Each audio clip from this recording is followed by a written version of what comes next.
In 22 Jump Street, the relationship between officers Jenko and Schmidt is put to the test when they go back undercover at a local college.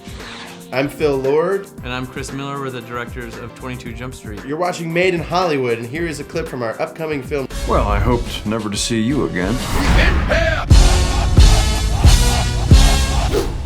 What's up, dog? We're back. I really enjoy when we're in on the joke, the audience.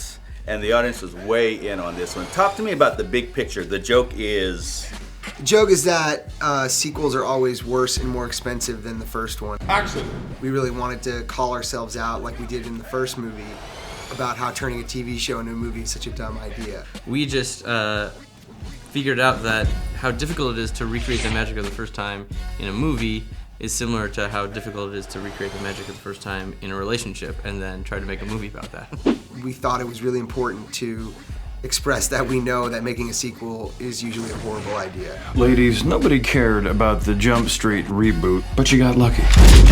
And did your joke become like a reality in sorts that it was bigger and louder and more expensive? Yes. You're like, that's the joke, and then all of a sudden it is bigger and louder and more expensive? Yeah, well, that's what it is, you know, and that's the demands of a sequel. People are hoping for it to get bigger, but that doesn't make the story any better, you know? And so that's what we were struggling with. Like, okay, we went to Puerto Rico and shot a bunch of cool stuff, but until it becomes about a relationship, it doesn't mean anything. it's really funny because something just super ridiculous would happen, and you'd just be like, "It's Jump Street." I don't even know. That was sort of not the excuse, but the explanation on everything was that it's just Jump Street.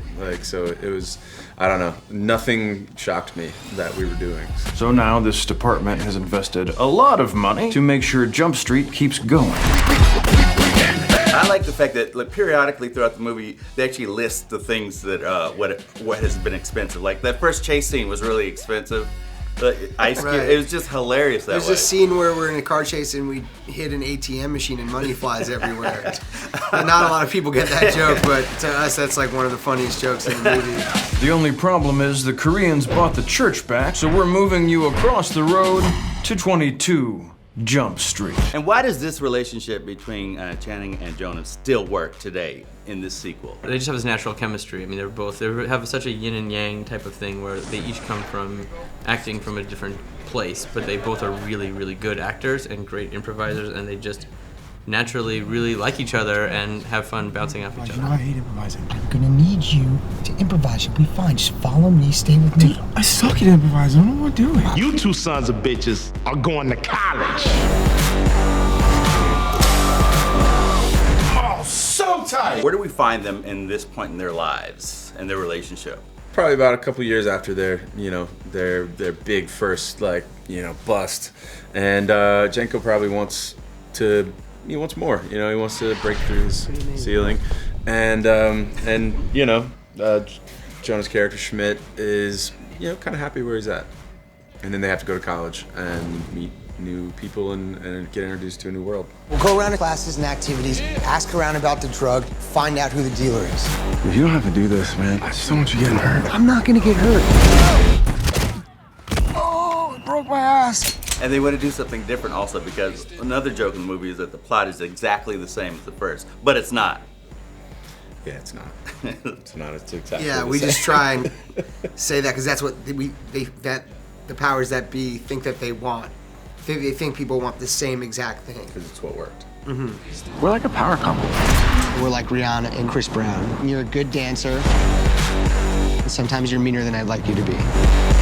Ice Cube has such a bigger role, I feel like, in this film. What was that like to kind of bring him in even more? Well, we just felt like he was such a big part of the first movie, and it was going to be exciting for an audience to see him do more. And he always said, "I want to go undercover too."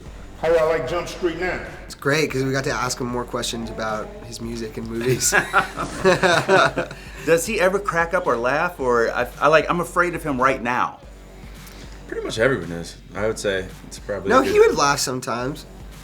Be like, "You stupid, Jonah." if I said something really dumb. It's over, man.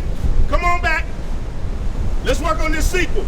It's all an act, though. In real life, he's just a great person and pretty calm and fun to work with. We Jump Street. and we're about to jump in your ass. Right in the crack.